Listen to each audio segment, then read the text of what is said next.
ఇక తెలంగాణ అసెంబ్లీ సమావేశాలు కొనసాగుతున్నాయి. ఇప్పుడు లైవ్ చూద్దాం. కుండలు ఎక్కడ అడ్డం పెడతారో, ఎక్కడ తరిమి కొడతారో నేను మా శ్రీధరన్న, ఆ రోజు మంత్రి శ్రీధరన్న భయపడేది అధ్యక్ష. కానీ ఈ రోజు ఉందా అధ్యక్ష శ్రీధరన్న కానీ ఇంకెవరికి కానీ ఆ పరిస్థితి ఉందా? ఎక్కడన్నా ఏ శాసనసభ్యుడికైనా, జెడ్పీటీసీకైనా, ఎంపీపీకైనా, కౌన్సిలర్ గారికైనా మంచినీళ్ళ గోస ఉందా?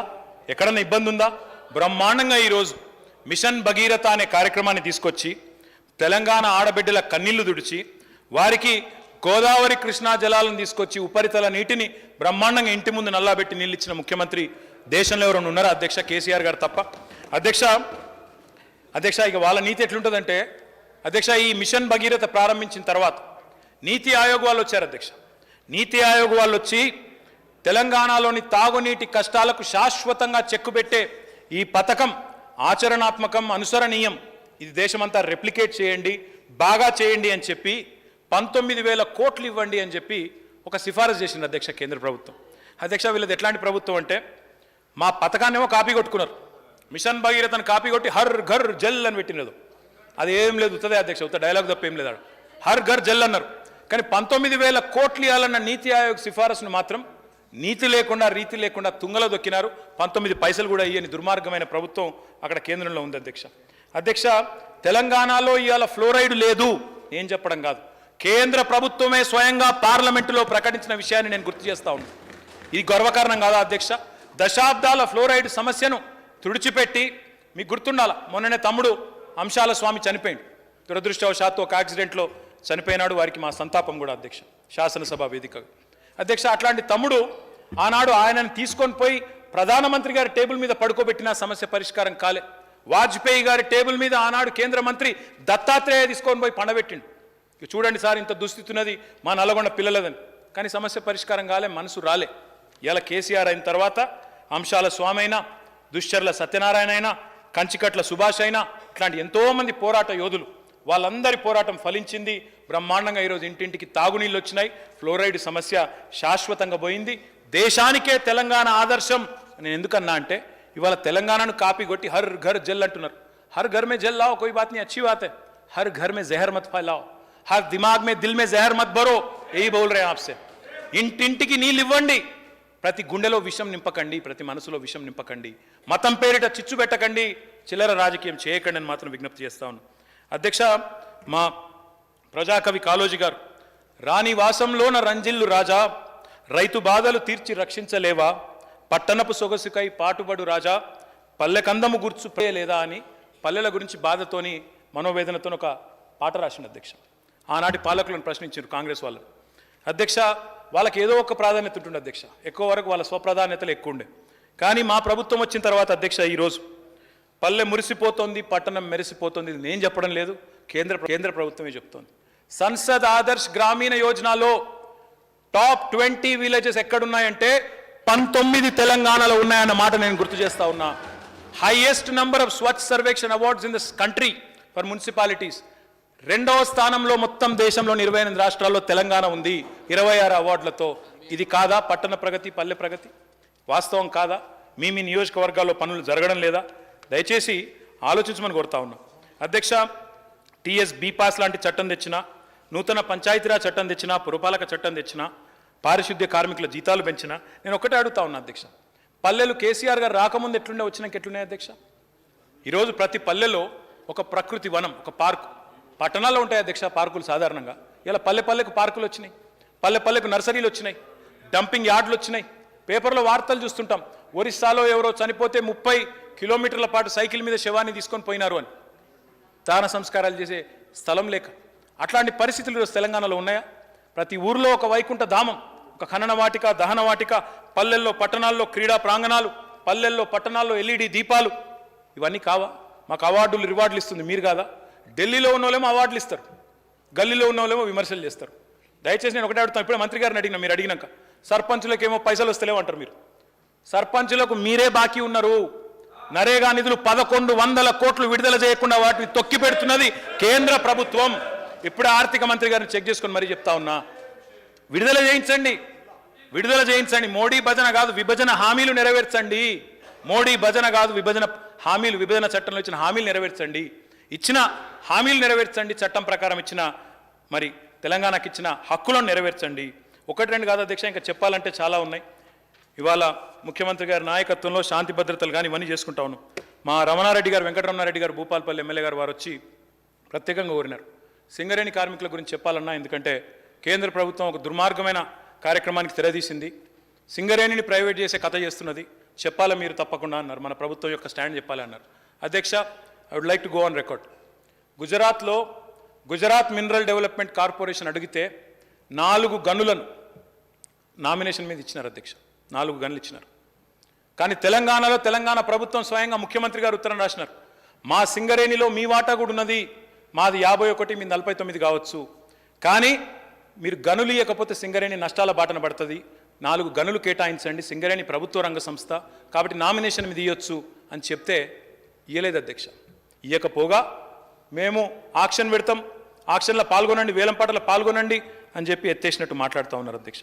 నేను వారికి ఒకటే విజ్ఞప్తి చేస్తూ ఉన్నా, గుజరాత్కు ఒక నీతి, తెలంగాణకు ఒక నీతి మంచిది కాదు.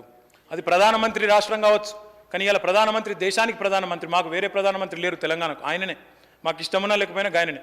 కాబట్టి దయచేసి సమదృష్టితో సమతుల్యంతో చూడాలి తప్ప ఈ రకమైన వివక్ష మంచిది కాదు. దయచేసి ఇప్పటికైనా ఈ సింగరేణికి బొగ్గు గనులు కేటాయించకపోతే ఆక్షన్ అది మూతపడుతుందా, ప్రైవేట్ అవుతుందా అని మీకు అనుమానం రావచ్చు. వైజాగ్ స్టీల్ని ఇట్లే చేసిండ్రు, విశాఖ ఉక్కుని ఇట్లే చేసిండ్రు. మొదలు గనులు ఇయ్యరు, నష్టాల బాట పట్టిస్తారు, తర్వాత నష్టాలలో ఉన్నదని అమ్మేస్తారు, వాళ్ళ దోస్తులు కొంటారు, మళ్ళీ తర్వాత కార్పొరేట్ రుణాలకు అప్లై చేసుకుంటారు, కార్పొరేట్ రుణాలు ఇచ్చేస్తారు, రుణమాఫీ చేస్తారు. ఇది వీళ్ళ యాటిట్యూడ్, వాళ్ళ స్టైల్ అధ్యక్ష. That is the modus ఆపరాండి of this government. My humble request through this house, please reconsider that Singareni, which gives employment to more than 60,000 people. It is an asset to Telangana. It has been performing extremely well. Honorable Prime Minister should intervene and ensure that these 4 blocks are allotted to Singareni. Singareni కార్మికులకు మా ప్రభుత్వం ఉద్యోగ విరమణ వయస్సును 61 సంవత్సరాలకు పెంచింది. కార్మికునికి కుటుంబానికి ఇచ్చే గ్రాంట్ను 10 రెట్లు పెంచి 10 లక్షలు చేసినాం. సొంత ఇంటి నిర్మాణానికి 10 లక్షల రుణం ఇస్తా ఉన్నాం. వాళ్ళకు సూపర్ స్పెషాలిటీ వైద్య సేవలు అందుబాటులోకి తెచ్చాం. కార్మికుల పిల్లలకు ఫీజులు ఇచ్చి చదివిస్తూ ఉన్నాం. సింగరేణి కార్మికులకు లాభాల్లో వాటా 2014లో 18% ఉంటే ఇప్పుడు 30% చేసుకున్నాం. సింగరేణికి ఇకనైనా కేంద్ర ప్రభుత్వం మేల్కొని, మీది కూడా వాటా ఉంది 49%, మేలుకొని ముందుకు వచ్చి మాటల్లో కాకుండా చేతల్లో మీ చిత్తశుద్ధిని చూపాలని చెప్పి నేను విజ్ఞప్తి చేస్తా ఉన్నా. అధ్యక్ష, ఇక పరిశ్రమలు ఉపాధి కల్పన గురించి చాలా చెప్పొచ్చు అధ్యక్ష, కాకపోతే నేను ఒకటే విషయం చెప్తాను అధ్యక్ష. అధ్యక్ష, మేమేమో వారు సహకరించకపోయినా, ITIRను రద్దు చేసినా, ఇన్ఫర్మేషన్ టెక్నాలజీ ఇన్వెస్ట్మెంట్ రీజన్ని రద్దు చేసినా మేమే ఉజ్వలంగా ముందుకు పోతా ఉన్నాం. మొన్ననే నాస్కామ్ డేటా వచ్చింది. నాస్కామ్ డేటా వస్తే అందులో స్పష్టంగా చెప్పారు, పోయిన సంవత్సరం 4,50,000 ఉద్యోగాలు ఐటీ రంగంలో భారతదేశంలో కొత్తవి సృష్టించబడితే అందులో 1,50,000 ఉద్యోగాలు హైదరాబాద్లోనే వచ్చినాయి. అంటే 3వ వంతు ఉద్యోగాలు హైదరాబాద్లో వచ్చినాయి. 2వ స్థానంలో బెంగళూరు, 1,50,000 ఉద్యోగాలు ఇక్కడ, 1,46,000 ఉద్యోగాలు బెంగళూరులో. ఇది కాదా కేసీఆర్ నాయకత్వం యొక్క సమర్థత? ఇది కాదా ఒక పురోగమనశీల ప్రగతిశీల ప్రభుత్వం యొక్క సమర్థతకు నిదర్శనం? అధ్యక్ష, వాళ్ళేమో ఉన్న ITIR రద్దు చేసి, అదేవిధంగా తెలంగాణ రాష్ట్ర పునర్విభజన చట్టంలో మాటిచ్చారు, పారిశ్రామిక కారిడార్లు ఇస్తాం, ప్రత్యేక రాయితీలు ఇస్తాం, ప్రోత్సాహకాలు ఇస్తాం. ఇప్పటిదాకా ఇచ్చింది గుండు సున్నా సార్. అదేవిధంగా హైదరాబాద్ ఫార్మా సిటీ గడుతున్నాం, అవకాశం ఇవ్వండి, సహాయం చేయండి అంటే దానికి గుండు సున్నా. కాకతీయ మెగా టెక్స్టైల్ పార్క్ గడుతున్నాం, సహకరించండి అంటే దానికి గుండు సున్నా. ఉత్తుత్తి మాటలు తప్ప ఉత్పత్తి మీద దృష్టి అయితే లేదు సార్. ఇగో ఇక్కడ పేదతోటి మేక్ ఇన్ ఇండియా అని చెప్పి ఒకటి తయారు చేసింది సార్. మేక్ ఇన్ ఇండియా అంటారు, దానిలో ఏం చెప్పిండ్రంటే గౌరవనీయులు భారత ప్రధానమంత్రి గారు, మేక్ ఇన్ ఇండియాలో 10 కోట్ల ఉద్యోగాలు సృష్టిస్తాం. ఈ లెక్కన పోయింది సార్. ఇది 10 కోట్ల ఉద్యోగాలు సృష్టిస్తామన్నారు సార్. సంవత్సరానికి 2 కోట్ల ఉద్యోగాలను ఇప్పటికి 16 కోట్లు ఇవ్వాలి. మరి రఘునందన్ ఏమో ఆయనేమో మరి నిరుద్యోగ భృతి ఏదంటుండు. మరి మోడీ గారు ఉద్యోగాలు అన్ని ఇచ్చినాక ఇక నిరుద్యోగ భృతి ఎందుకు? 2 కోట్ల ఉద్యోగాలు ఈయనే వచ్చే, రానే వచ్చే, అయ్యేపాయ మొత్తం అమృతకాలు రానే వచ్చే. వచ్చేది వచ్చింది, వికాస్ వచ్చింది, అమృతకాలు వచ్చింది, ఇక ఎందుకు నిరుద్యోగం ఎందుకు, భృతి ఎందుకు? వచ్చేసింది, మీరే చెప్పింది కదా 2 కోట్ల ఉద్యోగాలు ఇస్తాం సంవత్సరానికి. మరి 16 కరోడ్ రోజుగారు మిలిగా. మరి ఎక్కడున్నారు నిరుద్యోగులు మీరు లెక్క ప్రకారం మరి చెప్పాలి.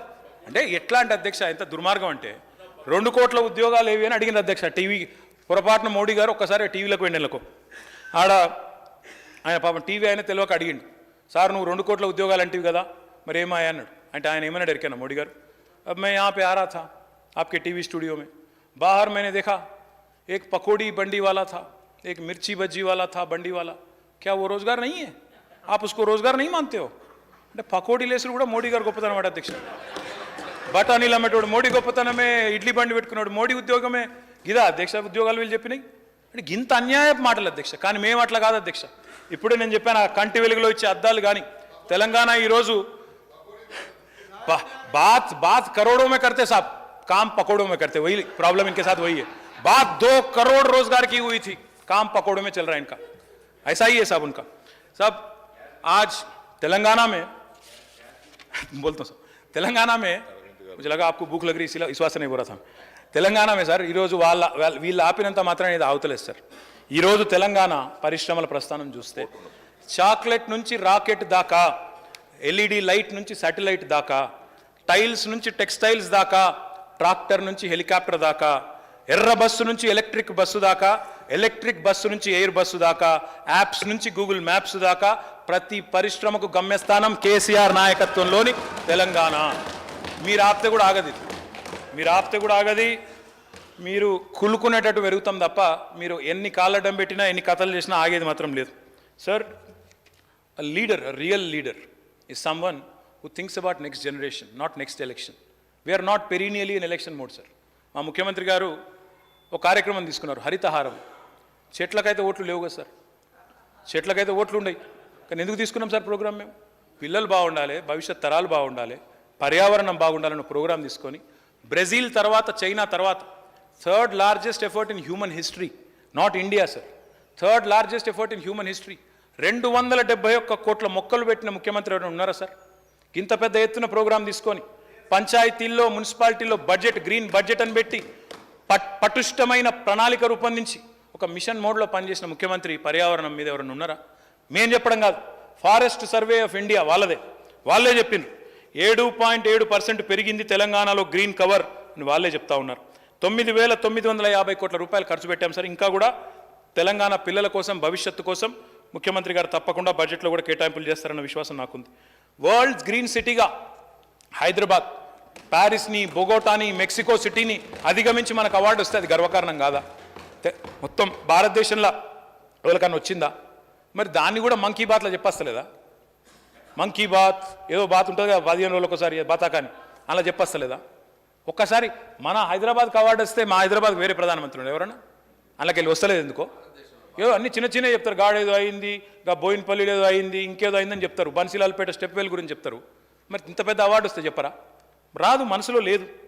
అధ్యక్ష, కేవలం వరల్డ్ గ్రీన్ సిటీయే కాదు, యుఎన్ వాళ్ళు కూడా ఆర్బర్ డే ఫౌండేషన్ ఉంటుంది అధ్యక్ష, వాళ్ళు కూడా మాకు 2 సార్లు వరుసగా గుర్తించారు. ఇంకా కూడా అదే పద్ధతిలో ముందుకు పోతాం. అధ్యక్ష, ఇక ముగిస్తాను అధ్యక్ష, ఇంకో 2 minutes. అధ్యక్ష, పరిపాలనా సంస్కరణలు ముఖ్యమంత్రి గారికి, నడిపించే నాయకుడికి మనస్సుంటే, సత్తా ఉంటే ఎట్లా ఉంటుంది అనేందుకు తెలంగాణనే గొప్ప ఉదాహరణ అధ్యక్ష. అంతకంటే ముందు చాలామంది సీనియర్ శాసనసభ్యులు ఉన్నారు సార్ ఇక్కడ. భూభారతి అని ప్రాజెక్ట్ స్టార్ట్ చేసిండ్రు వాళ్ళ హయాంలో. నిజామాబాద్ పైలట్ ఏదో ఉండే ఒక జిల్లా. ఏమైంది sir Bhubharati? Digitalization of land records, మంచి అందమైన ఇంగ్లీష్ పేరు. ఏమైంది సార్? ఎక్కడ పోయింది ఎవరికి తెలియదు ఈరోజు. కానీ మనసున్న ముఖ్యమంత్రి ఉంటే, దమ్ముంటే ఏమవుతుందంటే ధరణి లాంటి కథ వస్తుంది సార్. ధరణి లాంటి అద్భుతమైన మాడ్యూల్ వచ్చింది. ధరణిలో ఉండొచ్చు చిన్న చిన్న ఇష్యూలు. ఇంతకుముందే నేను చెప్పిన కోడిగుడ్డు మీద ఈకలు కూడా చాలా ఈజీ, చందమామ మీద మచ్చలు ఎక్కువ పెట్టడం కూడా చాలా ఈజీ. ఎందుకంటే మొత్తం తెల్లగా ఉంటుంది, గింత నల్లగా ఉంటుంది కాబట్టి దాన్ని దేవులాడచ్చు. కానీ వాస్తవం ఏంటంటే సార్, ఇక ధరణిలో స్టాటిస్టిక్స్ 2014 నుంచి నవంబర్ 2020 వరకు, అంటే ధరణి కంటే ముందు మొత్తం 6 ఏళ్లలో 32,52,451 డాక్యుమెంట్స్ ఆఫ్లైన్ అయితే, ధరణి వచ్చినాక కేవలం ఏడాదిన్నరలో 23,99,867 ట్రాన్సాక్షన్స్ అయినాయి. ధరణి బాగలేదు ఏమన్నా చిన్న చిన్న లోపాలు ఉంటే సవరించుకుంటాం. That is part of governance. It's a continuous process. Pursuit of excellence, pursuit of perfection is a continuous process. ట్రాన్సిషన్లో అయితాయి కొన్ని, దాన్ని కూడా ఏదో జరిగిపోయింది, ఏమో అయిపోయింది అని చెప్పి మాట్లాడుతూ ఉంటారు సార్. గౌరవ ముఖ్యమంత్రి గారి సమర్థ నాయకత్వానికి ఇది ఒక చిన్న తార్కాణం. పరిపాలనా సంస్కరణలు ఇవాళ కొత్త కలెక్టరేట్లు, కొత్త రెవెన్యూ డివిజన్లు, కొత్త మున్సిపాలిటీలు, కొత్త మండలాలు, కొత్త గ్రామ పంచాయతీలు తీసుకొచ్చి ప్రజల వద్దకు పాలన తీసుకొచ్చింది నిజం కాదా? ఇంత స్వల్ప సమయంలో ఇన్ని రకాల అసాధారణమైన పరిపాలనా సంస్కరణలు తెచ్చి వికేంద్రీకరించిన మాట వాస్తవం కాదా? సంస్కరణలు అంటే మా దృష్టిలో అతుకుల బొంతలు కాదు సార్. కొత్త పుంతలు దొక్కాలే, ప్రజలకు లాభం జరగాలి. అందుకే ఇవన్నీ కూడా చేస్తూ ఉన్నాం. దాంతోపాటు దాంతోపాటు సార్ కొత్త చట్టాలు కూడా తెచ్చినాం. ఇన్నోవేషన్లో భాగంగా అద్భుతమైన చట్టాలు తెచ్చినాం. ఇక హైదరాబాద్ గురించి मैं बजट में अलग से बोलता हूँ सब म्यूनसिपल बजट में, क्योंकि that demand I think it will require some time. You also mentioned metro rail and other things I'll mention in the demand part of it. Sir, I would only say one thing before I conclude. Sir, చరిత్ర ఎప్పుడు ఒక సత్యం చెప్తా sir. The power of people is always greater than the people in power. Telangana movement చూపెట్టింది కూడా అదే. Power of people is always greater than those that are in power. అంటే అధికారంలో ఉన్న వాళ్ళ కంటే ప్రజాశక్తి ఎన్నటికైనా గొప్పది అని చూపెట్టింది మనకు తెలంగాణ ఉద్యమం కూడా చూపెట్టింది. ఒకటి రెండు కాదు అధ్యక్ష ఉదాహరణలు. ఇవాళ ఆ తెలంగాణ అమరవీరుల కోసం, వారి స్మృతి కోసం అద్భుతమైన అమరవీరుల పార్కును ఏర్పాటు చేసుకుంటా ఉన్నాం. తొందరలో ముఖ్యమంత్రి గారి నాయకత్వంలో ప్రారంభించుకుంటాం. తెలంగాణ సాంస్కృతిక పునరుజ్జీవనం ఇవాళ ఉజ్వలంగా జరుగుతూ ఉంది. బతుకమ్మ, సమ్మక్క, సారక్క లాంటి పండుగలను అధికారికంగా జరుపుతున్నాం. తెలంగాణ వైతాళికుల జయంతులను, వర్ధంతులను అధికారికంగా నిర్వహించుకుంటున్నాం. వాళ్ళ పేర్లు చరిత్రలో నిలిచిపోయే విధంగా మా జయశంకర్ సార్ పేరు కానీ, కొండా లక్ష్మణ్ బాపూజీ పేరు కానీ, పివి నరసింహారావు గారి పేరు కానీ, వారి పేర్లు విశ్వవిద్యాలయాలకు పెట్టుకుంటున్నాం, సంస్థలకు పెట్టుకుంటా ఉన్నాం. ఇంత గొప్పగా బ్రహ్మాండంగా తెలంగాణను మనం అభివృద్ధి చేసుకుంటూ ముందుకు పోతుంటే మన వైపు ఇవాళ మన మీద సవతి తల్లి ప్రేమతో పగబట్టినట్టు ఎకనామిక్ శాంక్షన్స్ ఇంపోజ్ చేస్తారు శత్రు దేశాల మీద. ఆ పద్ధతుల్లో తెలంగాణ గొంతు నులిమే ప్రయత్నం చేస్తున్నది కేంద్ర ప్రభుత్వం. అడుగడుగున మనమేమో ఇందాక ఆయన అన్నాడు సార్, రఘునందన్ రావు గారు ఏదో సిద్ధాంతం చెప్పవేండు, ఆయనకు చెప్పాలి సార్ తప్పకుండా. ఈరోజు నేను ఇప్పుడే మా ఫైనాన్స్ సెక్రటరీ గారిని అడిగినా, మా ఆర్థిక మంత్రి గారిని అడిగినా లెక్క తీసుకున్నా సార్. లేటెస్ట్ లెక్క ఏంటంటే మనం ఈ లాస్ట్ 8.5 yearsలో ఇది నేను కానీ, మా మంత్రులు కానీ, మా ప్రభుత్వంలో ఉన్న పెద్దలు కానీ మాకై మేముగా మాట్లాడలేదు. మీ ఎంపీ గారు, మీ మంత్రి గారు ఒక ఆయన మాట్లాడతాడు. ఏమంటాడు? ఒక ఆమె మీ మంత్రి గారు ఉన్నారు, ఇక్కడికి వచ్చి కామారెడ్డిలో రేషన్ దుకాణాల ముంగట పంచాయతీ పెట్టింది. మా మోడీ గారు బొమ్మేది, మోడీ గారు బియ్యం పంపుతుండు కదా అని లొల్లి పెట్టింది. మేము లెక్కలు తీసినాం. మరి మోడీ గారు బొమ్మ పెట్టాలంటే లెక్క తీయాలి కదా. తీస్తే మాకేమొచ్చిందంటే ఈ 8 సంవత్సరాల్లో తెలంగాణ ప్రజలు ప్రత్యక్ష పరోక్ష పన్నుల రూపంలో మొత్తం కేంద్ర ప్రభుత్వానికి కట్టింది 4,20,797 కోట్లు. దయచేసి రాసుకోండి రఘునందన్ రావు గారు, మీకు అవసరం. 4,20,797 కోట్లు తెలంగాణ ప్రజలు ప్రత్యక్ష పరోక్ష పన్నుల రూపంలో కేంద్రానికి కట్టింది. కేంద్ర ప్రభుత్వం డెవల్యూషన్లో, రాజ్యాంగపరంగా, ఫైనాన్స్ కమిషన్, ఇతరత్ర అన్ని రూపాల్లో ఎంత వస్తుంది? మనకి ఎంత వెనుకకు వస్తుంది అంటే రూపాయి కడితే 46 పైసలు వెనుకకు వస్తుంది. 1,95,986 కోట్లు మాత్రం వెనుకకు వస్తుంది. అంటే తెలంగాణ సొమ్ము 2,25,000 కోట్లు బయట వెనుకబడ్డ ఉత్తరప్రదేశ్లో ఇంకొకడ తలసరి ఆదాయం చక్కగా లేని బీజేపీ పరిపాలిత రాష్ట్రాల్లో, శాతగాని అసమర్థ ప్రభుత్వాలు ఉన్న రాష్ట్రాల్లో వెనుకబడ్డ చాట్ల వాడుకుంటున్నారు. మాకేం అభ్యంతరం లేదు. దేశ నిర్మాణంలో, జాతి నిర్మాణంలో తెలంగాణ భాగస్వామి కావడం మాకు గర్వకారణం, మనందరికీ గర్వకారణం, 4 కోట్ల మంది ప్రజలకు గర్వకారణం. బాధ ఎక్కడ అనిపిస్తుంది అంటే మీ రాజ్యసభ సభ్యుడు ఒక ఆయన ఉత్తరప్రదేశ్ నుంచి ఉన్నాడు, ఆయన స్టేట్మెంట్ ఇస్తాడు, సొమ్ము కేంద్రానికి సోకు తెలంగాణదట. ఎవరి సొమ్ముతో ఎవరు కులుకుతున్నారని అడగద్దా? ఎవరి సొమ్ముతో ఎవరు కులుకుతున్నారు? తెలంగాణకు మీరు 2,25,000 కోట్లు బాకీ ఉన్నారు. ఆ లెక్కకు వస్తే ఈ పైసలు ఇంకొకడా ఖర్చు పెట్టుకుంటే మరి మా తెలంగాణకు థ్యాంక్స్ టు తెలంగాణ అని బోర్డు పెడతావా ఉత్తరప్రదేశ్లో? ఇక్కడ వచ్చి రేషన్ షాప్లోనేమో మోడీ బొమ్మలేని లొలిపెట్టినావు కదా ఆర్థిక మంత్రి గారు, పెడతావా దేశం మొత్తంలో thanks to Telangana people, thanks to the people of Telangana అని పెడతావా బోర్డులు? పెట్టరు. దేశంలో మేము జాతి నిర్మాణంలో భాగస్వాములైనందుకు సంతోషపడుతున్నాం, గర్వపడుతున్నాం. చేతనైతే వచ్చి థ్యాంక్స్ చెప్పు, చేతనైతే తెలంగాణకు సలాం అని చెప్పు, తెలంగాణ ప్రజలకు సలాం అని చెప్పు. ఎటకారపు మాటలు మాట్లాడకు. మా ఆత్మగౌరవాన్ని దెబ్బ కొడితే ఊకోము, ఆకలినైనా భరిస్తాం కానీ ఆత్మగౌరవాన్ని భరించం, ఖచ్చితంగా చెప్తున్నాం. మళ్ళీ ఇట్లా మాట్లాడితే ఇటుకతో కొడితే రాయితో కొట్టినట్టు సమాధానం చెప్తాం. మేము అడుగుతలేం రూపాయికి రూపాయి వాపస్ కావాలని తమాయకులం కాదు. మాకు కూడా తెలుసు దేశం అన్నప్పుడు రక్షణ ఉంటుంది, ఇంకోటి ఉంటాయి, ఖర్చు పెట్టాలి, మాకు కూడా తెలుసు. కానీ గమ్మత్ ఏంటంటే అధ్యక్ష, ఈ మాట అంటే మళ్ళీ వీళ్ళకి కోపం వస్తుంది. ఇక వీళ్ళ అధ్యక్షుడు ఉన్నాడు ఒక ఆయన, దేవుడయ్యా దేవుడు అంటాడు ఆయన మోడీ గారిని. దేనికయ్యా దేవుడు అంటే చెప్పడు. 700 మంది రైతులను చంపినందుకు దేవుడా తెలియదు, 400 సిలిండర్ను 1200 చేసినందుకు దేవుడా తెలియదు, చేనేత కార్మికుల పన్నేసినందుకు దేవుడా తెలియదు.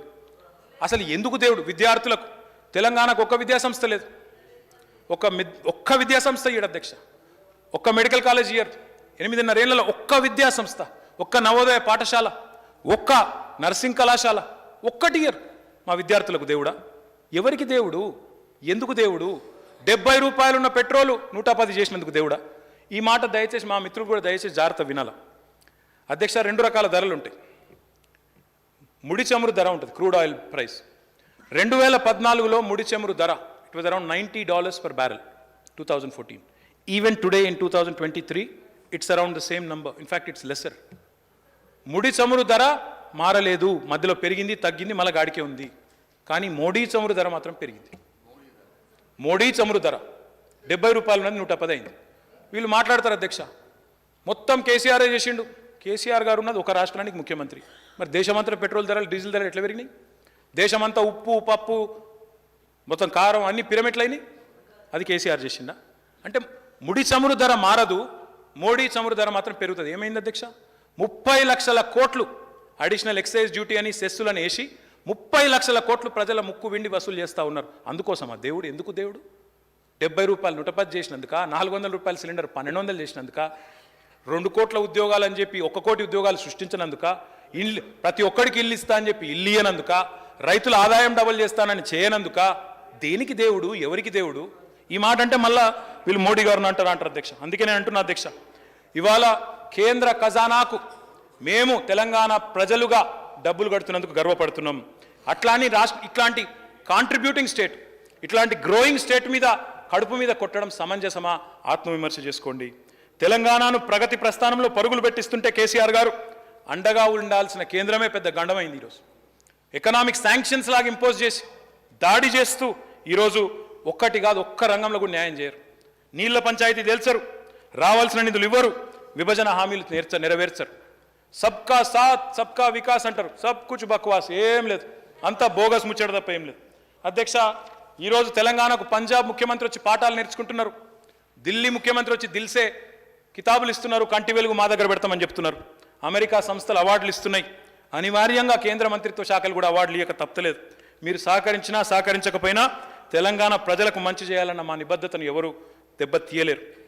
అసెంబ్లీ సాక్షిగా అందుకే చెప్తా ఉన్నా, ఈ దేశానికి కావాల్సింది డబల్ ఇంజన్ సర్కార్ కాదు, కేసీఆర్ లాంటి డబల్ ఇంపాక్ట్ సర్కార్ కావాలి. డబల్ ఇంపాక్ట్ ఉండాలి. డబల్ ఇంజన్, ఒక ఇంజన్ మోడీ, ఇంకో ఇంజన్ అందరికీ తెలిసేందో. 2 इंजन मालूम है, सभी को मालूम है क्या 2 इंजन चल रहा है. दूसरा इंजन का नाम भी मैं लेना नहीं चाहता हूँ असेंबली में, पर सबको मालूम है. అధ్యక్ష చివరిగా నేను చెప్పేది ఒకటే అధ్యక్ష, ఇవాళ ద్రవ్యోల్బణం highest in 30 years, unemployment highest in 45 years. అందుకు దేవుడు ఆయన. అధ్యక్ష, నేను ముగించే ముందు చెప్పేది ఒకటే, అమ్మడాన్ని, ప్రభుత్వ రంగ సంస్థలను అమ్మడాన్నే అమృతకాలం అట అధ్యక్ష. ప్రభుత్వ రంగ సంస్థలు, LIC లాంటి సంస్థలు, జీవన భద్రత కల్పించే సంస్థ బొండిగా విసుకుతున్నారు, దాన్ని ఖతం చేస్తున్నారు. అనుయాయులకు అడ్డగోలుగా పైసలు ఇచ్చి ఇవాళ దోస్తులకు దోచిపెడుతూ ప్రభుత్వ రంగ సంస్థలను ముంచుతూ క్రోనీ క్యాపిటలిజానికి కేర్ ఆఫ్ అడ్రస్గా మారిపోయింది NDA ప్రభుత్వం. ఇవాళ అధ్యక్ష, ఒక అంతర్జాతీయ సంస్థ వీళ్ళ దోస్తు యొక్క దొంగతనం బయట పెడితేనట దేశం మీద దాడట. అంటే ఇక దేశం అంటే అదాని ప్రధాని ఇద్దరేనా అధ్యక్ష? మనం కాదా ఇవ్వలం? దేశం అంటే అదాని ప్రధాని ఇద్దరే, ఎవరు కాదు. వాళ్ళిద్దరి మీద ఎవరన్నా అంటే దేశం మీద దాడి. ఏంది అధ్యక్ష? ఇద్దరే మనుషులు, దేశం ఇంత 142 కోట్ల భారతదేశానికి మీరు ప్రతినిధులా? ఇంత అన్యాయమా? శ్రీలంకలో ఓపెన్గా చెప్పిండు ఆయన, బయటకు వచ్చి మా ముఖ్యమంత్రి గారు అడిగినారు, దమ్ముంటే సమాధానం చెప్పు అన్నారు. పైరవికారులాగా ప్రధానమంత్రి పోయి అక్కడ ఆయనకు విద్యుత్ ప్రాజెక్ట్ ఇవ్వమని అదాని కోసం పైరవికారు పాత్ర పోషించిన మాట వాస్తవం కాదా? దాని మీద ఎందుకు ఏ సంస్థ మాట్లాడది? ఈడీ ఏడవాయ్, CBI ఏడవాయ్, IT ఏడవాయ్, ఈ వేట కుక్కలను ఏడవనుకున్నాయి. అంటే ఈ రకంగా ఇంత నీతి లేకుండా, ఇంత నీతిబాహ్యంగా వ్యవహరించిన ప్రభుత్వం ఈ దేశంలో ఎప్పుడన్నా ఉన్నదా? ఇదివరకు ఆలోచించండి. అధ్యక్ష, నేను ముగించేమని చెప్పేది ఒకటే అధ్యక్ష, అధికారం ఎవరికి శాశ్వతం కాదు, జీవితమే శాశ్వతం కాదు, అధికారం గింతంతదల్లా. మేమే శాశ్వతం, మేమే మహానాయకులం అని విర్రవీగిన చాలామంది నియంతలు పోయినారు అధ్యక్ష. చరిత్ర కాలగర్భంలో కలిసిపోయిన వీళ్ళు అంతకంటే పెద్దోళ్ళేం కాదు. తప్పకుండా నాకు విశ్వాసం ఉంది, వీళ్ళు చేసిన దుర్మార్గమైన కార్యక్రమాలు, నల్లధనం తెస్తామని తెల్లమొఖం వేసిండ్రు, మొత్తం దేశాన్ని సావగొట్టిండ్రు डिमोनेटाइजेशन. आप सही बोले, डिमोनेटाइजेशन के बारे में आप सही थे, हम गलत थे. तब के टाइम पे हम लोग उसका मदद करें, हमारी अनफॉर्चुनेट ये थी वो. आज डबल इम्पैक्ट मैं इसीलिए बोल रहा हूँ. Why did I call my state? Why do I call my state the most successful startup of independent India? Because in 2013-14, sir, the GSDP of Telangana was 4,51,580 crore. As on today, the GSDP of Telangana is 13,27,495 crore, 155% growth. The per capita of Telangana, sir, in 2013-14 was 1,12,162 rupees. As on today, it is 3,17,115 rupees, 162% growth. What this country needs is not double engine sarkar, sir, it is double impact government led by a visionary leader like KCR. इसलिए हम उम्मीद करते हैं బలంగా నమ్ముతున్నాం sir ఈసారి ఖచ్చితంగా ఈ కార్పొరేట్ల సర్కార్ కాదు దేశంలో కిసాన్ సర్కార్ వస్తది రైతు సర్కార్ వస్తది దానికి ఖచ్చితంగా కేసీఆర్ లాంటి ప్రతిభావంతమైన నాయకుడు నాయకత్వం వహిస్తాడు తప్పకుండా మా మిత్రులు లేవనెత్తిన అన్ని ప్రశ్నలకు కూడా మరి సమాధానాలు దొరికినాయని నేను అనుకుంటా ఉన్నాను సార్ ఈ అవకాశం ఇచ్చినందుకు తమరికి కూడా ధన్యవాదాలు గవర్నర్ ప్రసంగాన్ని ఆమోదించవలసిందిగా మిత్రులందరినీ కోరుతూ జై తెలంగాణ జై Hind sir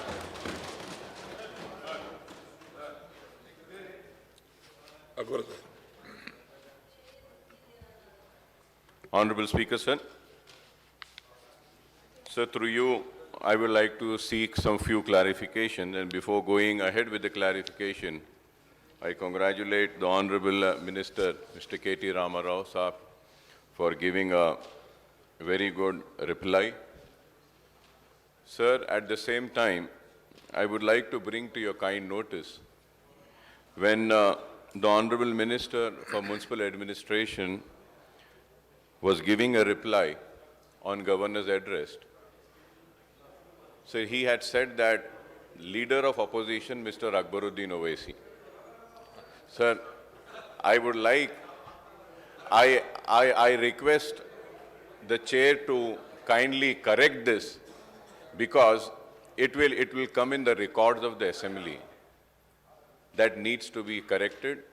Or I don't know if I have been given that position.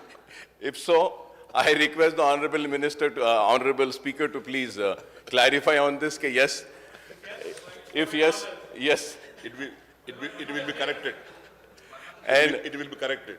yes, sir. Thank you, sir. And secondly, sir, I would like to bring to the kind notice of Honorable Minister Saab once again upon the promise which was made to the Muslims of the states of Telangana for providing 12% reservation. Honorable Minister Saab was quiet on this, and at the same time, sir,